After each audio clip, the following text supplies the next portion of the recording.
Oui, je voudrais revenir un peu sur le cadre de la société dans laquelle on est, parce qu'on a tous parlé du racisme d'État en parlant des élus du gouvernement.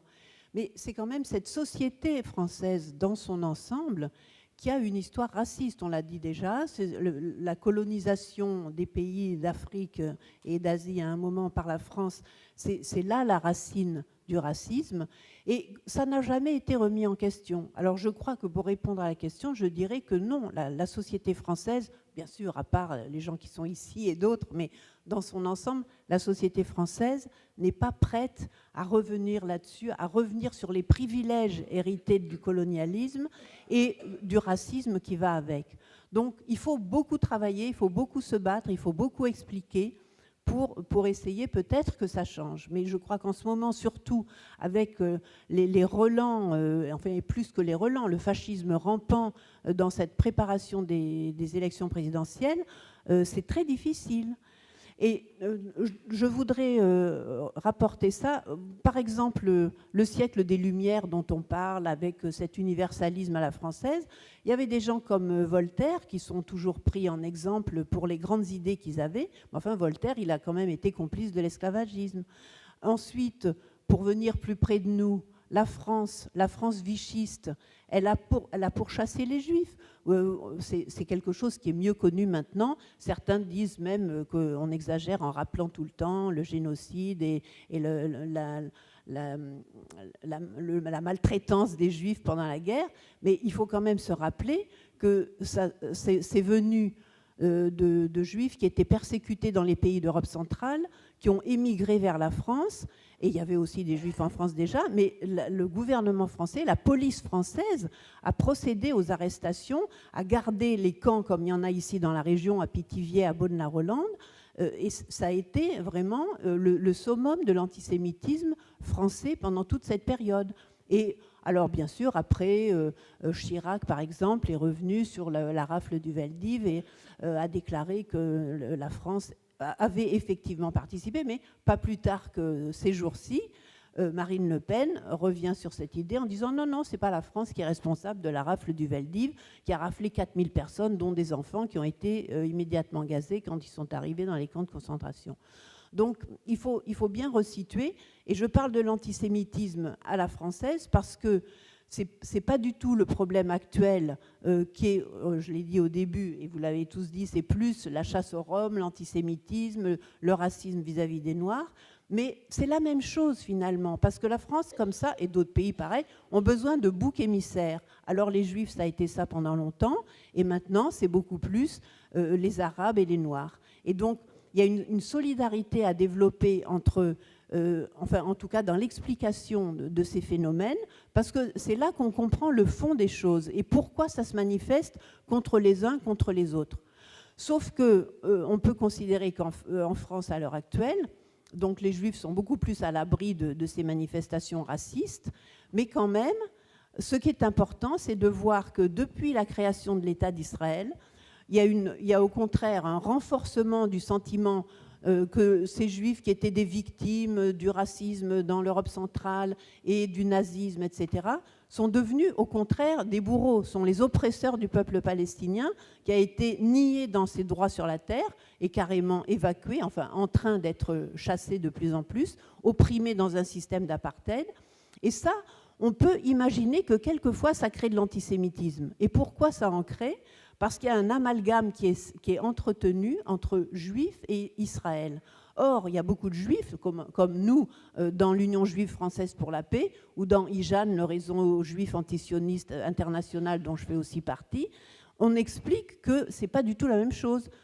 C'est pas inhérent au fait d'être juif, d'être sioniste et de soutenir la politique israélienne. Mais c'est très difficile à faire comprendre parce qu'il y a des forces en France, comme par exemple le CRIF, le Conseil soi-disant représentatif des institutions juives de France, qui a la bonne oreille du gouvernement. Tous les candidats aux élections présidentielles, vous avez pu voir, là, enfin pas tous, mais une grande partie, sont allés à ce dîner annuel où c'est des notables juifs qui sont en fait une officine de soutien à la politique israélienne. Et eux, ils ont pignon sur rue, et donc il faut entendre que des gens comme nous sont des traîtres, sont des juifs qui ont la haine de soi. Et du coup, c'est très difficile de faire comprendre que le sionisme est une arme qui crée de l'antisémitisme et qui crée aussi, enfin qui est solidaire, on peut dire, de l'islamophobie. Parce que vous savez sans doute que toutes ces armes très sophistiquées qui sont testées par les Israéliens contre les Palestiniens, eh bien, depuis l'état d'urgence, il y a ce qu'on peut appeler une israélisation en France avec l'utilisation de ces armes. Et ce n'est pas seulement l'utilisation de ces armes, c'est une entente, une collusion, une alliance, parce que le gouvernement français a objectivement intérêt à soutenir la politique israélienne. C'est le même camp. Depuis l'histoire du choc des civilisations, Israël fait partie de ce camp avec la France, les États-Unis, l'Angleterre, etc. Donc il y a cette alliance qui fait que ce sont les mêmes qui propagent l'islamophobie, parce que des gens comme Clavreul, le directeur de la DILCRAF, ou le CRIF dont je parlais à l'instant, ils propagent l'idée que ce sont les musulmans qui sont à la source de l'antisémitisme. C'est pour ça que je dis, on ne peut pas séparer, enfin on peut séparer, il y a une bataille à mener pour lutter en même temps contre le sionisme et contre l'islamophobie. C'est très important de voir ça à l'échelle internationale. Oui, donc effectivement, est-ce que au niveau de la société française en général, il y a une possibilité d'envisager une convergence massive? Je pense que je rejoins le propos qui a été tenu. Ce sera effectivement au niveau de l'exception qui confirme la règle. Oui, ce sera possible, mais au niveau de la grande masse, ce sera difficile. Nous, pour expliquer ça, parce que c'est des choses, à notre avis, pour l'expliquer, c'est assez compliqué parce qu'il faut rentrer dans des paramètres qui ne sont pas forcément visibles, matériels et tout ce qui s'ensuit. Il faut rentrer peut-être il faut comprendre comment fonctionne la propagande, comment on est capable de façonner le consentement des gens, de leur faire, d'en faire des relais d'une idéologie en les convainquant qu'ils sont les initiateurs de cette idéologie. Et nous, on a effectivement écrit un ouvrage qui s'appelle Autopsie de la négrophobie. On essaie d'expliquer les mécanismes du racisme anti-noir et comment il est exprimé de manière le plus invisible possible au fur et à mesure que les sociétés impérialistes, de type impérialiste, se modernisent, et d'autres d'ailleurs. Mais je vais dire que vraiment le rouleau compresseur en termes de racisme, c'est les sociétés impérialistes qui utilisent, à notre sens, le racisme comme une arme qui n'avoue pas son nom. Et donc on a parlé de deux concepts, l'un qui s'appelle le syndrome Tarzan, que je vais essayer d'expliquer pour permettre peut-être de comprendre pourquoi ce serait utopique de penser que ce serait un idéal, bien sûr, que la société dans son ensemble, avec sa multiplicité et ses différences, s'unissent pour converger vers un même chemin, voire un même destin. Mais voilà, il y a d'autres paramètres à prendre en compte, et on parle aussi maintenant d'un concept qu'on va essayer de faire émerger de plus en plus, c'est le neurocolonialisme. Donc, ce qu'on peut comparer à la colonisation de l'intérieur. C'est dire que ce type d'État criminel, impérialiste et tout ce qui s'ensuit, à notre sens, à l'ère du high-tech, du tout virtuel et de la dématérialisation, n'a plus besoin de coloniser les territoires, mais colonise directement les esprits. Et donc, l'outil principal, c'est la propagande. Donc, le syndrome Tarzan, en fait, on l'a développé, on n'a pas eu besoin de faire des hautes études pour le comprendre. Il suffisait de regarder les films qui nous ont finalement colonisés de l'intérieur. Et notamment quand on est noir, en tout cas moi quand j'étais petit, il y avait le film Tarzan, mais on ne parle pas du truc en 3D, tout sympatoche, etc. On parle du film avec Johnny Weissmuller, qui est en fait un film ultra raciste et négrophobe, qui montre les Noirs comme étant des cannibales, des mangeurs de blancs, pour ne pas dire de blanches et tout ce qui s'ensuit. Et Tarzan, c'est ce blanc qui échoue alors qu'il est nouveau-né, toute sa famille meurt dans un bateau, et lui, il échoue sur une île, et il arrive à survivre, et en grandissant, alors qu'il ne sait pas parler et tout ce qui s'ensuit, il vit au milieu de la faune et la flore, en comprenant que la jungle africaine est un synonyme de l'enfer dans l'imaginaire, c'est-à-dire c'est un milieu extrêmement hostile, où il n'y a que de la sauvagerie et aucune once de civilisation. Et donc lui, il comprend la faune et la flore. et mieux que les populations autochtones, donc les Noirs, qui vivent là depuis des millénaires, et donc ils maîtrisent la faune et la flore. Quand il y a un danger, des éléphants, des lions qui arrivent, tous les Noirs ils courent en sens inverse et en vitesse accélérée. C'est-à-dire ils avaient déjà inventé la vitesse accélérée, alors que Tarzan, lui, il vient dans l'autre sens, lui tout seul, et il bat toute la faune et la flore. Il parle aux éléphants, bref, il comprend tout. Et le comble de tout ça, quand on analyse bien, c'est qu'il fait importer une femme, parce qu'il n'y a pas de blancs sur l'île, il n'y a que des nègres, puisque c'est comme ça. Mais il fait importer une femme, donc on ne sait pas comment elle arrive dans le film, donc une blanche qui arrive, parce qu'à aucun moment il est pensable qu'il épouse une noire, et même si on en doutait, la seule personne avec qui il partage la case avant que Jan n'arrive, c'est Cheetah, donc un singe. Et il faut savoir que dans le film, il faut savoir que si vous regardez sur Google, j'invente rien, dans Dailymotion, tout ça, vous regardez dans le générique, donc il y a Tarzan, c'est Johnny Westmiller, Jen, c'est Truc O'Sullivan, voilà, et Cheetah, herself. C'est-à-dire Cheetah a son nom dans le générique, mais aucun des Noirs qui fait partie du décor de la sauvagerie africaine n'a son nom dans le générique. C'est-à-dire que nous, on a appris à analyser la structuralité du racisme. Tous les films c'est-à-dire, malheureusement, pour comprendre le racisme, on est souvent obligé de se référer aux films américains parce que le cinéma français invisibilise complètement les Noirs. En tout cas, à l'époque dont je parle. Donc, ça veut dire qu'il y a une négation encore plus infernale. C'est-à-dire, on ne peut pas le comprendre. Si on ne vous pose pas de questions, vous n'apportez pas de réponse. Ça veut dire que vous n'existez pas. Il faut comprendre que c'est totalement criminel parce que ça veut dire qu'on vous gomme de l'imaginaire. Si on vous gomme de l'imaginaire, c'est qu'on a déjà prévu votre extinction. On ne vous permet pas d'exister dans l'imaginaire des gens. Ce qui fait que tout ce qui est phénomène d'exclusion, de marginalisation, etc., est en fait prémédité. C'est prémédité dans la manière dont on vous a effacé de l'imaginaire, on vous a empêché de participer aux rêves de l'avenir et tout ce qui s'ensuit. Donc, pour faire un parallèle, ce qu'on appelle le syndrome Tarzan, quand on comprend ce qu'est le Tarzan de Johnny Westmiller, un film extrêmement raciste et particulièrement négrophobe, comparer que l'école qui diffuse une même information aux noirs et aux blancs, c'est comme le film Tarzan que vous regardez. On regarde le même programme, on est noir et blanc. Mais l'impact de ce film n'a pas les mêmes conséquences en fonction que l'on soit noir ou blanc. Et pourtant, c'est la même information qui est diffusée. Donc, l'information paraît démocratique, mais chez l'un, elle va développer un complexe d'infériorité, le convaincre de son infériorité, de sa médiocrité, de sa sauvagerie, de sa fragilité et de son manque d'intelligence. Chez l'autre, elle va développer un complexe de supériorité. Donc, c'est un génie, il est capable de tout maîtriser grâce à son intelligence. Donc, inutile de dire que celui qui est intelligent, beau et tout ce qui s'ensuit, c'est le blanc, tandis que l'autre, c'est le noir. Et il faut comprendre que le drame humain, c'est que vous ne pouvez pas comprendre les éclaircissements de la peau que pratiquent certains noirs, certaines noires, etc., en mettant des produits cancérigènes qui les tuent à petit feu, si vous ne comprenez pas que ne pouvant pas se référer à un imaginaire positif, voilà, c'est comme l'école, c'est-à-dire vous avez une même information, mais vous voulez ressembler à l'image de la réussite. Et l'image de la réussite, c'est argent, c'est bien évidemment pas le noir. Donc ça vous tue de l'intérieur. Et donc, c'est ce que nous, on assimile au neurocolonialisme. Et c'est dire qu'il faut comprendre que c'est avec ce genre de poison idéologique qu'on devient des adultes et qu'on le veuille ou non, la propagande, c'est comme la publicité, c'est un matraquage d'une information qui peut faire que le mensonge devienne une vérité, s'impose comme une vérité. Et donc, on est fabriqué comme des logiciels où nos cerveaux sont programmés pour envisager le monde dans un ordre des choses qui hiérarchise les êtres du blanc en haut au noir en bas. Et c'est comme ça qu'on avance. Et il faut comprendre que tout le système éducatif français, donc ce qu'on appelle l'éducation nationale, et donc que nous on appelle l'éducation coloniale aussi, est structuré comme tel. C'est-à-dire qu'un prof peut être très ouvert, très comment dire, imaginatif en termes de transmission de savoir et vouloir justement faire progresser les choses, mais il doit obéir à un programme qui structure, qui verrouille,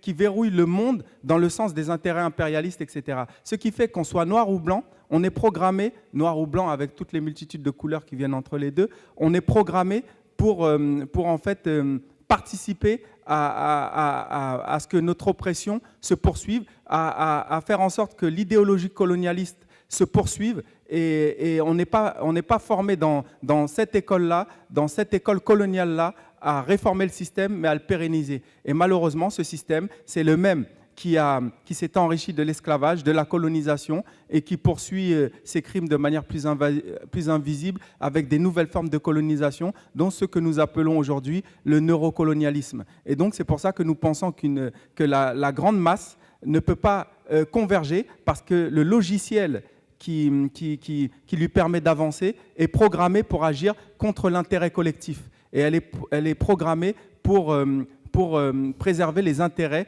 d'une certaine élite, d'une élite qui s'enrichit au mépris de l'ensemble de la population. Tant qu'on ne comprend pas ça à notre sens, on ne comprend pas qu'on est bien au milieu d'une guerre invisible, d'une guerre qui n'avoue pas son nom. Et voilà, c'est-à-dire c'est des enjeux phénoménaux et que, à notre sens, le premier moyen de résistance, c'est bien l'éducation, et tout est fait pour qu'on n'ait jamais le temps de s'éduquer par nous-mêmes, pour qu'on n'ait jamais le temps de désapprendre, de déprogrammer la machine pour la reprogrammer et la retourner contre l'envoyeur. Donc voilà à peu près ce que je peux dire. Nous allons maintenant passer à la phase échange avec la salle. Si d'un côté comme de l'autre de la salle, où vous, intervenants, vous pourriez répondre plus succinctement, s'il vous plaît. Je vais jouer le jeu du passage de micro, préciser si besoin était. D'abord, signalez-vous simplement en levant la main, ça vous rappellera quelques années en arrière vos bancs scolaires. Simplement préciser, s'il vous plaît, si besoin était, si vous faites partie d'une association, d'un parti, d'un mouvement, quelque chose qui puisse nous éclairer sur les teneurs de vos propos. Et à qui s'adresse la question? Voilà, ça serait bien aussi. Oui, Maxime Yaoussi, élu de la ville d'Orléans, d'opposition. Merci à vous pour cette information très riche qu'on a pu partager avec tout un chacun de vous, vos vécus, vos expériences. Ma question, ce serait une question, elle porterait sur, aujourd'hui, vous nous avez fait état de la réalité de la discrimination ethno-raciale en France. Mais en même temps, je pense que la France nous propose une solution, une voie d'issue, surtout qui est galvaudée par tout le monde aujourd'hui, qui est la laïcité. Alors donc, j'aimerais bien avoir une interprétation de cette laïcité d'un de vous, qui aimerait bien y prendre part. Merci. Il peut y avoir plusieurs réponses, mais commencez, M. Mille. Non, mais bon, ça m'intéresse plus particulièrement parce que je suis rom, je suis citoyen albanais, je suis né dans un pays qui était constitutionnellement athée, pas laïque, mais athée. La religion n'était pas interdite en Albanie, à cette époque-là. Ce qui était interdit, c'était la pratique collective de la religion, c'est-à-dire à partir de 2 personnes. Ce qui veut dire que concrètement, il n'y avait pas de pratique religieuse, puisque la religion, tout seul, je vois mal comment on peut pratiquer une religion tout seul, quelle qu'elle soit. Donc voilà, je suis rom, j'ai grandi sans Dieu. Il y avait à peine ma grand-mère, quand je lui posais la question, quand je lui répétais ce que j'avais écouté à l'école, que Dieu n'existe pas, elle me disait chut, laisse ça, c'est pas grave, tu comprendras plus tard. Et je suis rom, je suis venu ici parler de l'antiziganisme, de ce phénomène qui broie vraiment des vies, qui supprime des vies. Angelo, voilà, vous avez une affiche là, il a été tué par le GIGN, exécuté comme ça, juste, on ne sait pas pourquoi. Et je suppose, d'après son nom, que c'était un catholique. Il y a les Roms qui se font virer, les Roms à qui on refuse d'inscrire leurs enfants à l'école. Des mères refusent sciemment d'inscrire à l'école des enfants alors qu'ils ont l'obligation, pas seulement de les accepter, mais d'aller les chercher et de les mettre à l'école, tous les enfants qui sont sur la commune. Eux, ils sont soit chrétiens orthodoxes, soit chrétiens évangéliques. Il y a des Roms musulmans aussi qui se font refuser de la même manière. Donc, vous parlez de laïcité. Oui, la laïcité existe, mais je ne vois pas ce que la laïcité a à faire avec les discriminations dont on parle ici. Marouane parlait tout à l'heure des perquisitions. Il paraît même que parmi les apprentis djihadistes bien français qui partent combattre dans de contrées inconnues, la moyenne de pratiques religieuses parmi ceux-là est de 3 mois, ce qui veut dire beaucoup de choses. Je ne vois pas ce que la laïcité a à voir avec les discriminations et le racisme, parce que finalement, on parle de musulmans, mais Franco Lolia, ça ne me sonne pas très musulman, déjà. Ça sonne colonial, bon, voilà. Moi, à la limite, ça peut sonner musulman, Saïmir. Bon, il y a une tradition musulmane dans la famille, mais qui s'est arrêtée à la génération de mes grands-parents. Et encore, quand ils étaient petits. Voilà, donc ça n'a rien à voir. La laïcité, mais un peu comme le communautarisme, un peu comme l'universalisme, je dis parfois, le communautarisme est un privilège blanc. Retenez la phrase, le communautarisme est un privilège blanc, mais que les blancs renvoient sur la gueule, au visage des non-blancs, comme accusation dès que, comme disait Marouane, nous, on parle nous, non, c'est communautariste, et il est renvoyé aussi d'une autre manière sous l'étiquette de universalisme à chaque fois qu'on veut de nous qu'on soit autre chose que ce qu'on est. On nous fait croire qu'on peut accéder à l'égalité à condition de devenir blanc. Je suis désolé, mais ce n'est pas possible. Et ce n'est pas possible dans tous les sens du terme, parce que, 1, ça ne réussit pas, 2, ce n'est pas possible physiquement, ce n'est pas possible, et 3, c'est inhumain, c'est déshumanisant, et on parle bien de déshumanisation. De quel droit on pourra, par exemple, me demander de ne plus parler ma langue? Parce que, bon, être rome, finalement, c'est surtout ça. La religion, on les a à peu près toutes, ce qui n'est pas pour nous arranger souvent, d'ailleurs.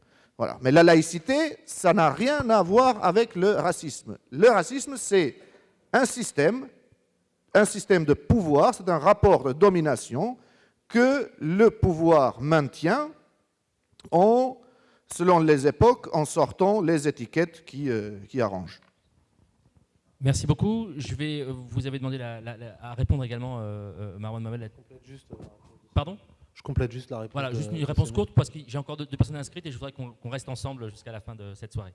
Donc, super vite. Il n'y a pas de, Samir l'a dit, il n'y a pas de sujet laïcité, parce que les textes de 1905 ne posent pas de différenciation ni de mise en cause de telle communauté religieuse ou de telle autre. Donc, il y a plusieurs articles dans la loi de 1905. Le premier respecte la liberté des cultes. Il garantit le libre exercice des cultes, les cultes au pluriel, donc toutes les religions. Deuxième article, l'État ne subventionne, ne reconnaît ni ne salarie aucun culte. Donc l'État est incompétent en matière de religion. L'État ne sait pas ce que c'est qu'une casquette, un hijab, une kippa, un turban. D'accord ? Donc non-ingérence du religieux dans l'administration, non-ingérence des administrations dans la pratique et l'organisation du culte. Or, vous voyez que cette frontière, elle est vite franchie dès lors qu'on a une tutelle et dès lors qu'on a un contrôle et des injonctions vis-à-vis spécifiquement du culte musulman. La volonté de choisir ce qu'est un bon ou un mauvais imam, une bonne ou un mauvais musulman, ce qu'est un musulman modéré, ce qu'est un musulman extrémiste, comme si l'islam était une substance dangereuse, on en prend un petit peu, on est modéré, si on en prend 2 verres de trop, là tout de suite on vire extrémiste. Donc ça c'est l'État qui se déclare, lui, compétent pour juger de ce qu'est le bon ou le mauvais islam. Alors qu'on a des lois dans ce pays qui devraient s'appliquer à tous. Et à partir du moment où quelque chose ne tombe pas sous le coup de la loi du point de vue verbal ou du point de vue des actes, disons qu'on va essayer de faire confiance et de croire ce qui est écrit sur le fronton de nos mairies, qui commence par liberté. Et ensuite, vous voyez qu'il y a eu un recodage du mot laïcité au fil des années 90 et surtout au début des années 2000. Il a émergé de l'extrême droite et il a été repris de manière beaucoup plus large dans le reste de la société. Ce recodage, il consiste à dire que maintenant, ça pose un problème de dire sale noir, sale arabe, retourne dans ton pays. Donc on ne peut plus dire ça maintenant qu'on a eu des beaux concerts et des grandes campagnes de communication. Donc il faut recoder ce langage avec des mots type communautarisme, ghettoisation, revendication identitaire.